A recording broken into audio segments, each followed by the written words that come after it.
예배에 나오신 여러분을 주님의 이름으로 환영하고 축복합니다. 앞뒤 좌우에 계신 분들과 인사할 때 좋은 날에 오셨습니다 하고 인사했으면 좋겠습니다. 좋은 날에 오셨습니다.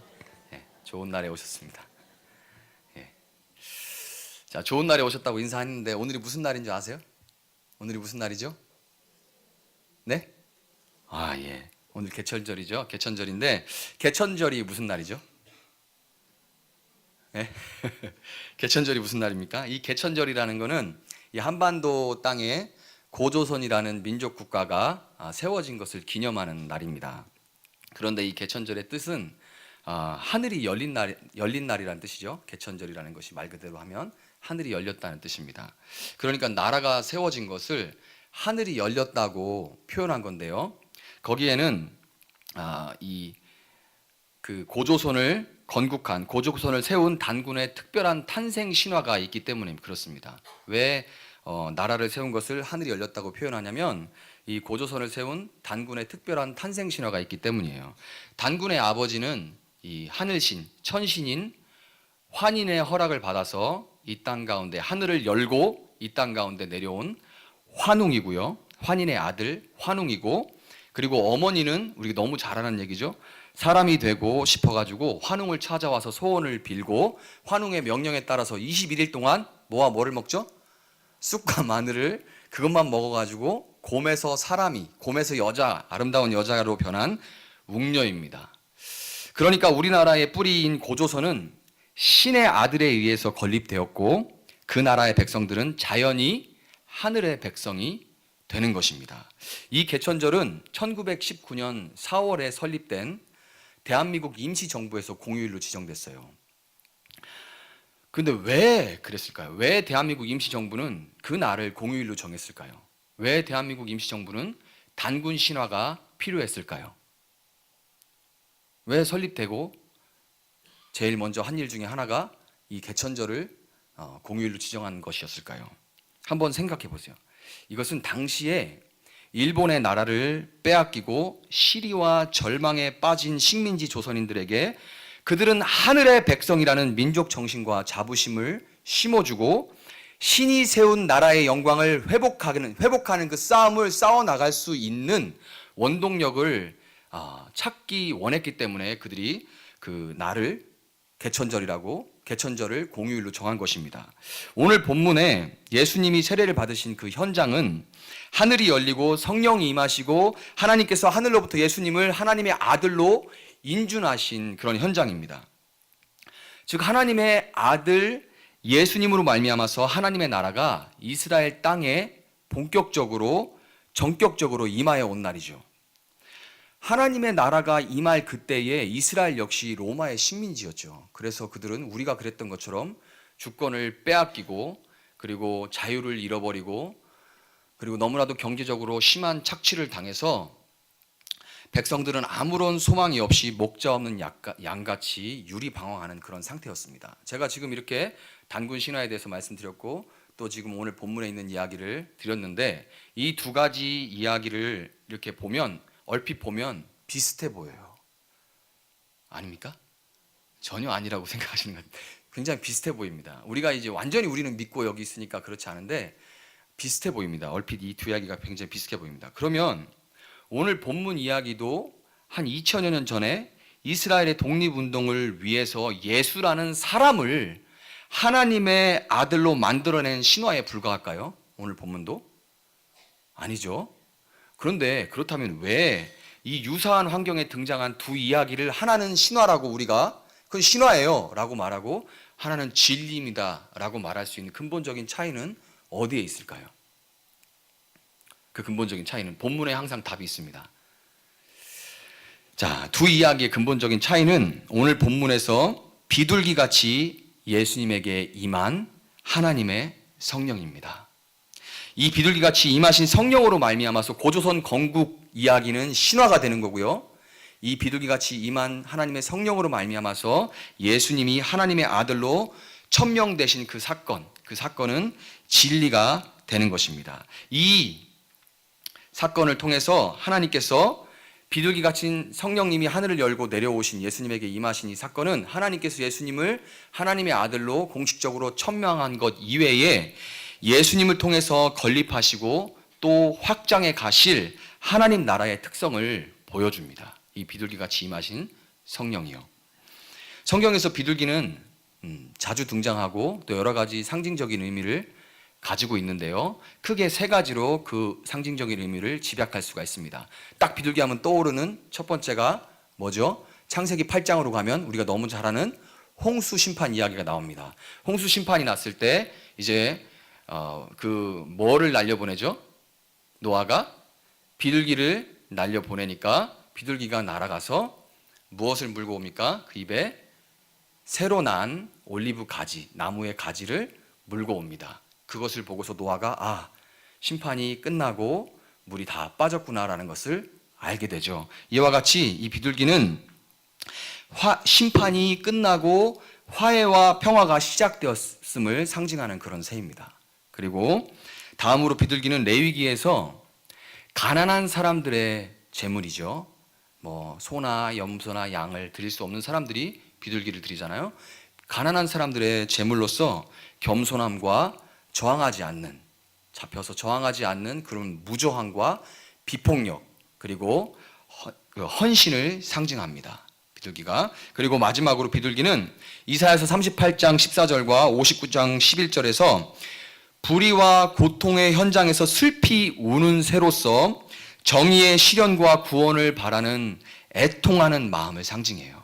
비둘기처럼 슬피 운다는 표현이 굉장히 꼭 이사야뿐만 아니라 성경 전반적으로 걸쳐서 특별히 선지서에서 굉장히 많이 나옵니다. 비둘기처럼 슬피 우니, 비둘기처럼 슬피 우니라는 표현들이 나와요. 그래서 정의의 실현과 구원을 바라는 애통하는 마음을 상징하는 새입니다. 자, 이렇게 제가 세 가지의 비둘기의 상징적인 의미를 말씀드렸는데, 이것을 우리가 종합적으로 볼 때 비둘기같이 내리신 성령으로 충만하신 예수님은 죄로 인해 구약의 말라기서 이후 400여 년 동안 계속된 하나님의 침묵을 끝내고 하나님이 우리와 함께 계신다는 임마누엘의 화해와 평화를 선포하는 분이라는 것을 우리가 알 수가 있습니다. 아멘. 그리고 예수님은 겸손하게 가난한 자를 찾아가셔서 불의와 압제에 고통당하는 사람들을 위해 슬퍼하시며 하나님이 계신 하늘의 정의가 이 땅 가운데 실현되고 마침내 그들이 구원을 받도록 털 깎는 자 앞에서 잠잠한 양과 같이 무력하게 십자가에 달려 죽으심으로써 우리의 제물이 되어주심으로써 그를 믿고 따르는 모든 자들과 함께 하나님의 나라를 이루어 가시는 왕이라는 것을 우리가 예수님에게 임한 비둘기같이 임하신 성령을 통해서 우리가 알 수 있습니다. 누가복음 4장 18절과 19절에서 예수님은 이 땅에 오신 목적을, 제가 지금 말씀드린 것과 같이 이 땅에 오신 목적을 분명하게 밝히 말씀하시는데요. 제가 한번 읽어드릴게요. 주의 성령이 내게 임하셨으니 이는 가난한 자에게 복음을 전하게 하시려고 내게 기름을 부으시고 나를 보내사 포로된 자에게 자유를, 눈먼 자에게 다시 보게 함을 전파하며 눌린 자를 자유롭게 하고 주의 은혜의 해를 전파하게 하려 하심이라. 아멘. 여러분, 이 대한민국 임시정부는 나라의 역사적인 뿌리를 고조선의 건립에 두고 조선인들은 하늘 백성임을 주창했습니다. 그렇게 주창했지만 그들이 한 것은 그저 한 날을 공휴일로 제정한 것밖에 없어요. 그 한 날을 공휴일로 제정하는 것에 그쳐버렸습니다. 그 당시에 TV도 없고 했기 때문에 왜 그 날을 공휴일로 제정했는지 신문에 이렇게 써서 그 공휴일을 제정한 의미에 대해서 이렇게 광고한 것밖에 그들이 할 수 있는 일이 없었을 것입니다. 더군다나 나라를 잃은 상태였기 때문에 그마저도 제대로 할 수 없었을 거예요. 그렇죠? 그 덕분에 그렇게 제대로 그날이 왜 공휴일로 제정됐는지 제대로 알려지지 않았기 때문에 독립 이후에도 이 개천절은 그 처음 목적은 사라져버리고 그저 오늘처럼, 우리가 오늘 하루 그랬던 것처럼 그냥 하루 쉬는 날이 되어버린 것입니다. 만약 오늘 본문의 예수님이 당신께서 세례받으신 그 날을 이스라엘의 공휴일로 지정하시고 너희들은 하나님의 백성들이니 하루 푹 쉬면서 하나님의 나라가 어떤 의미를 가지고 있는지 잘 생각해봐라 라고 그날을 그냥 공휴일로 제정하는 것에 그치셨다면 하나님의 나라가 이 땅 가운데 임한 그 놀라운 날은 오늘날 그냥 크리스마스가 산타크로스의 날이 되어버린 것처럼 변질되어 버리고 말았을 거예요. 여러분, 그렇지만 예수님은 그 바로 성경 우리가 오늘 읽은 본문 바로 옆에 4장에 보면 4장 12절부터 17절에 볼 수 있듯이 하늘이 열리고 왕이신 하나님의 아들에 의해 하나님의 나라가 이 땅 가운데 시작된 후에 무엇을 하십니까? 거기를 보면 스불론 땅과 납달리 땅과 요단강 저편 해변길과 이방의 갈릴리 지역으로 가셔서 하나님의 나라를 전파하기 시작하십니다. 예수님이 먼저 찾아가신 그 땅들은 이스라엘의 대적들이 쳐들어올 때마다 쑥대밭이 되던 한숨과 눈물이 가득한 지역이었고 도대체 어떻게 해야 될지 막막함으로 가득한 그런 땅들이었습니다. 그 지역에 가신 예수님은 무리를 보시며 그들이 목자 없는 양과 같이 유리방황하는 그런 고생하고 기진하는 모습을 보면서 불쌍히 여기셨다고 말해요. 여기서 불쌍히 여기다는 말은 헬라어로 스플랑크니조마이라고 하는데요, 내장이 끊어질 듯이 아픈 그것을 경험했다는 뜻입니다. 내장이 끊어질도록 고통을 겪었다는 뜻이에요. 비둘기 같은 성령으로 충만하신 예수님은 불의와 불법의 현장에서 이유도 모른 채 고통 속에 죽어가는 사람들을 보면서 정의의 구현과 그들의 구원을 위해서 애통하셨던 것입니다. 여러분, 이것이 신화와 진리의 차이점입니다. 이것이 신화와 진리의 차이점이에요. 신화는 절대로 나를 찾아오지도 나를 위해 슬피 울지도 않습니다. 모든 사람은 자신의 신화를 다 가지고 있어요. 모든 사람은 다 자신의 신화를 가지고 있습니다. 주식 신화가 있고요. 주식 신화라는 말 들어보셨죠? 그리고 또 가자, 이거 어디서 나옵니까? 가자, 요새 막 아주 유행하는데 어디서 나온 거죠? 모르십니까? 가자, 이 말이 어디서 나왔죠? 요새 아주 쉽게 가자 이러는데 어디서 나왔는지 혹시 아시나요? 이게 비트코인 신화에서 나온 겁니다. 비트코인 신화에서 나온 거예요. 이 가즈아를 탄생시킨 비트코인 신화가 있고요. 그리고 또 창업 신화가 있죠. 그리고 저희 같은 목회자들이 가진 불같은 교회 성장 신화, 이런 성장 신화, 성공 신화가 있고, 또 한편 어떤 점쟁이가 용하다더라, 어느 절에 가서 108배하면 소원 성취를 한다더라, 또 내가 윤리적으로 깨끗하게 살고 다른 사람 도와주면서 착하게 살면 나중에 죽어서 좋은 곳으로 갈 수 있다더라 하는 그런 종교 신화가 있습니다. 모든 사람은 다 각자 자기의 신화를 가지고 있어요. 이 신화들은 하나같이 성공한 인생, 이상적인 삶에 대해서 이야기를 하지만 문제는 아무리 쫓아가도 잡힐 듯 잡히지 않는 사막의 그 신기루처럼 그 성공한 인생, 이상적인 삶은 언제나 내 것이 되지 않고 늘 엄마, 친구, 아들 것이고 동창 남편의 것이라는 거예요. 그래서 신화는 나를 닥달해서 한시도 마음에 평안할 날이 없게 만들고 늘 남과 비교하면서 위축되게 만들 뿐입니다. 신화는 나름 애를 쓰고 몸부림을 하는데도 불구하고 신화 속의 주인공이 될 수 없게 만드는 그 현실의 불의와 불공평, 그리고 그로 인한 수많은 타협과 하기 싫어도 타협해야 되고 포기해야 되고 낙담하고 절망하는 그것으로 가득한 우리의 슬프고 피곤한 인생을 위해서 절대로 신화는 울어주지 않습니다. 그리고 뭐라고 합니까? 다 네가 부족해서 그래. 다 네가 못나서 그래. 다 네가 더 노력하지 않아서 그래. 네 부모가 별 볼 일 없어서 그래. 라고 신화는 우리를 차갑게 냉소할 뿐입니다. 요한복음 10장 10절은 도둑이 오는 것은 도둑질하고 죽이고 멸망시키려는 것뿐이요 라고 말씀합니다. 신화의 세계에 살고 있는 우리는 신화의 세계를 다스리는 사단이라는 도둑의 마음을 도둑질 당한 채 성형 신화처럼 예쁘지가 않아서, 입시 신화처럼 명문대에 들어가지 못해서, 결혼 신화처럼 단란한 가정을 꾸리지 못해서, 각종 성공 신화처럼 대박을 터뜨리지 못하고 실패해서 죽어버리든지 아니면 죽은 것처럼 생기 없고 지치고 고난 인생을 살아가고 있습니다. 때로 신화 속에 주인공이 된 것 같은 그런 사람을 우리가 보기도 하지만 신화의 배후에는 사단이 있기 때문에 어차피 신화 속에 승자란 있을 수가 없는 거예요. 불과 얼마 전까지는 성공한 사람들을 뭐라고 불렀죠? 백만장자라고 불렀습니다. 근데 요즘 백만장자를 성공한 사람이라고 얘기하지 않습니다. 누구를 성공한 사람이라 하죠? 억만장자를 성공한 사람이라 그래요. 지금 백만장자는 성공했다고 말도 못합니다. 우리가 여기 이 말에서도 볼 수 있는 것처럼 신화는 우리 인생을 마치 소금물을 마시는 것처럼 아무리 마셔도 목마름을 해결하지 못하고 결국 지쳐서 쓰러지게 만들 뿐입니다. 우리는 그 단적인 예를 최고의 베스트셀러이자 수많은 강단에서 인용된 성공하는 사람들의 7가지 습관이라는 책을 쓴 스티븐 코비라는 사람과 그리고 부자 아빠, 가난한 아빠라는 책을 쓴 로버트 기요사키가 이미 오래전에 파산 선고를 해서 세상을 놀라게 했다는 그런 사실과 교회 성장의 대명사인 로버트 슐러 목사의 수정교회가 파산해서 로마 카톨릭에 팔려버렸다는 것에서 우리는 그 단적인 예를 찾을 수가 있습니다. 여러분, 좀 전에 제가 읽어드린 요한복음 10장 10절은 도둑이 오는 것은 도둑질하고 죽이고 멸망시키려는 것뿐이라고 말하지만 동시에 예수님이 오신 것은 양으로 생명을 얻게 하고 더 풍성히 얻게 하려는 것이라고 말씀합니다. 아멘. 1886년에 조선에 들어온 호모 헐버트, 한국 이름으로 허할보 선교사님이라고 계신데요. 허할보 선교사님, 호모 헐버트를 허할보라고 바꿨어요. 제 그 아프리카 있을 때 제 이름은 그 통가 이름으로 무유무라고 했는데요.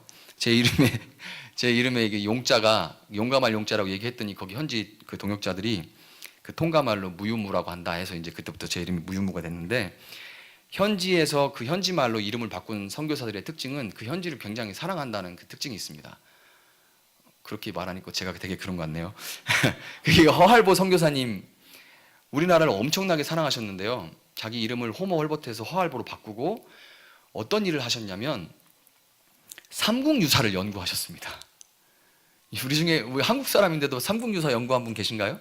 우리나라를 잘 이해하기 위해서, 우리나라의 정신세계의 뿌리를 이해하기 위해서 그 역사를 연구했는데, 삼국유사를 연구하는 중에 당시 조선인들의 삶에 크게 영향을 미치던 그 무속신앙의 뿌리에 단군신화가 있다는 것을 발견하고 그것을 복음 전파의 접촉점으로 삼았어요.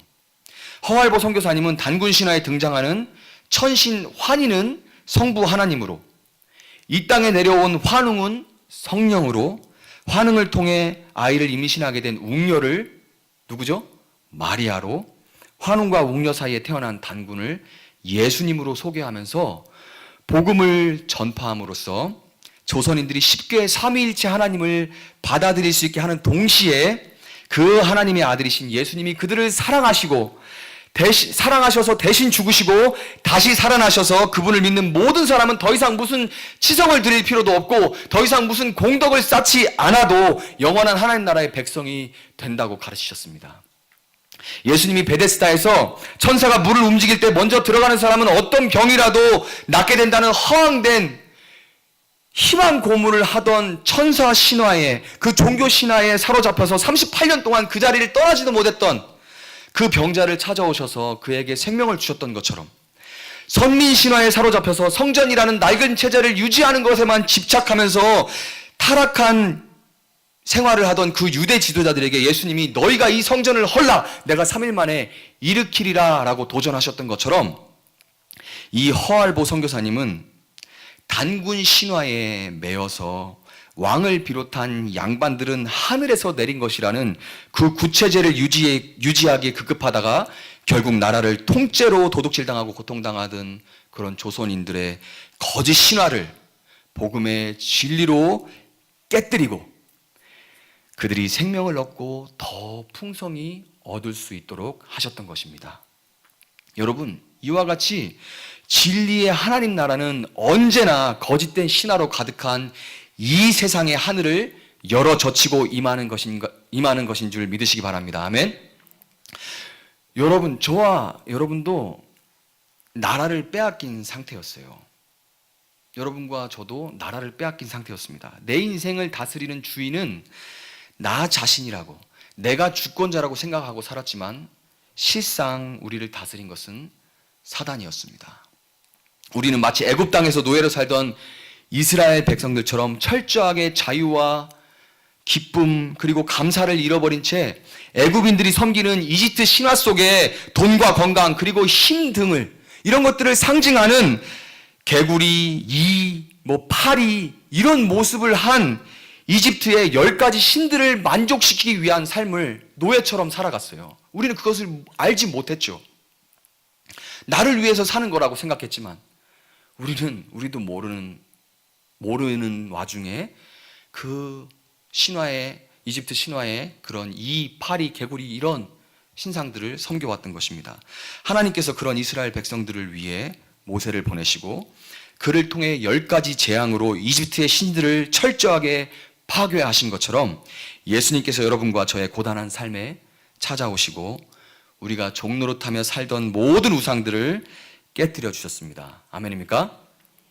6월절 어린 양의 피를 문설주와 임방에 바른 이스라엘 백성들만 생명을 구원받았던 것처럼 예수님께서 화해의 제물로 십자가에 달려 피 흘려 죽으심으로써 여러분과 저를 구원하셔서 영원한 하나님 나라의 백성이 되도록 하신 것입니다. 여러분, 신명기 11장 17절은 하늘이 닫혀 있는 것은 죄로 인한 하나님의 진노하심 때문이라고 말씀합니다. 하늘이 닫혀 있는 것은 죄로 인한 하나님의 진노하심 때문이래요. 그런데 하늘이 열리고 예수님 위에 비둘기같이 임하신 그 성령이 오늘 예수님을 믿고 따르는 여러분 위에도 임하셨기 때문에 죄로 인해 닫혀있던 여러분의 하늘이 열리고 여러분은 하나님께서 이는 내 사랑하는 아들이요 딸이요 내 기뻐하는 자라고 부르시는 존재가 되었다는 것을 믿으시기 바랍니다. 아멘. 여러분, 제가 서두에 개천절은 1919년 4월에 설립된 대한민국 임시정부에 의해서 공휴일로 제정되었다고 한 말 기억하시죠? 네? 그 임시정부에 의해서 제정됐는데 이 임시정부가 설립되고 독립운동이 본격적으로 시작될 수 있었던 그 이유는 4월 전에 1919년 3월 1일에 시작되어 전국적으로 요원의 불길처럼 퍼져가면서 확산됐던 그 3.1 운동을 통해서 세계 열방의 이목이 일본의 무자비한 탄압 앞에 무저항 비폭력으로 대응하면서 만세 시위를 하던 조선 땅에 집중되었기 때문에요. 3.1 운동이 없었다면 대한민국 임시정부는 생길 수가 없었습니다. 3.1 운동이 무저항 비폭력 시위로 진행되고 그 평화의 정신이 독립선언서에까지 기록된 데에는 초기 한국교회의 영향력이 절대적이었습니다. 민족 대표 33인을 설득하고 자금을 지원해서 3.1 운동이 시작될 수 있도록 하신 그 이승훈 장로님을 비롯해서 민족 대표 33인 중에 16명이 기독교인이었습니다. 선교사님들에 의해 조선의 하늘이 열리고 비둘기 같은 성령이 임하심으로 하나님 나라가 시작되었고 그 나라의 백성이 된 초기 한국교회는 그들의 왕이신 예수님을 따라서 겸손하게 저항하지 않고 폭력에 폭력으로 맞서지 않으면서 하늘의 미랄이 되어서 하나님 나라를 위한 제물이 되었던 것입니다.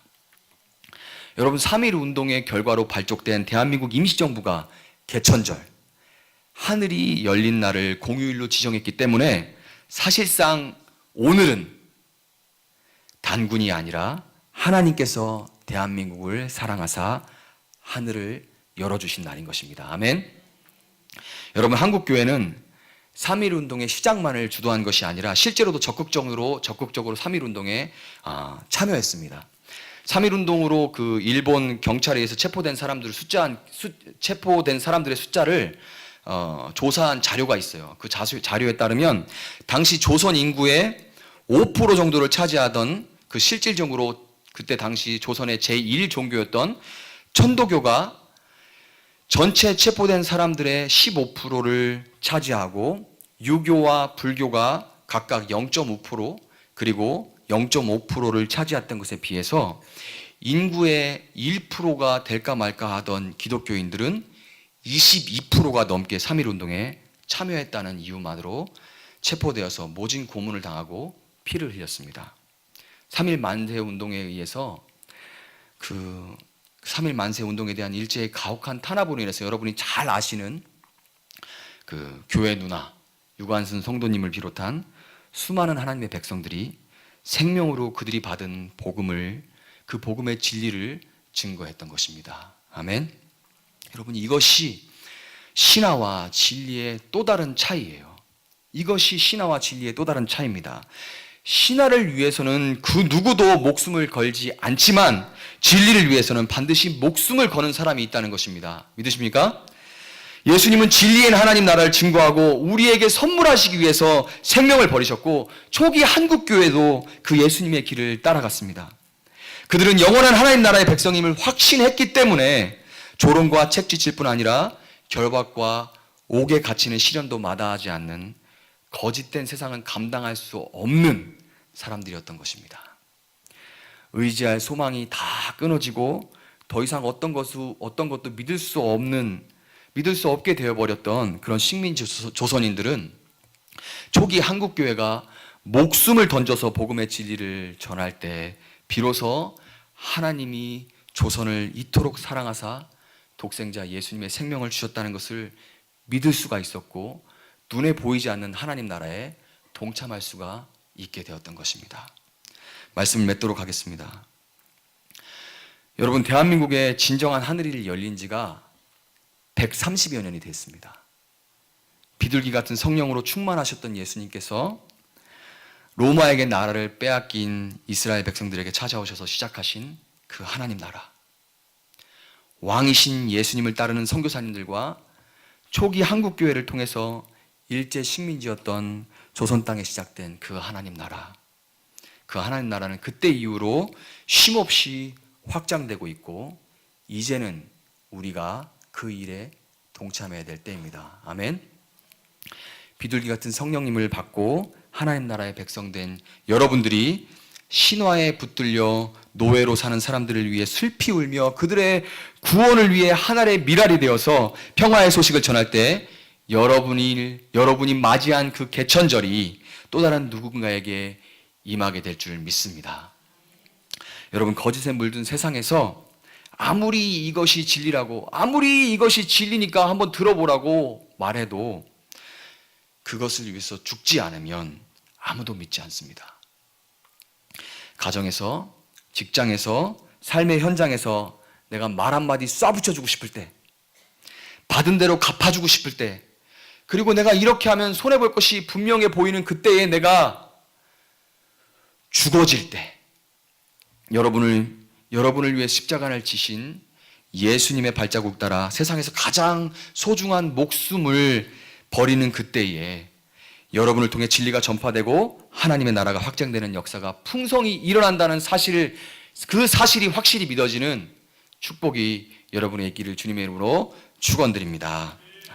한번 우리 찬양했으면 좋겠는데요.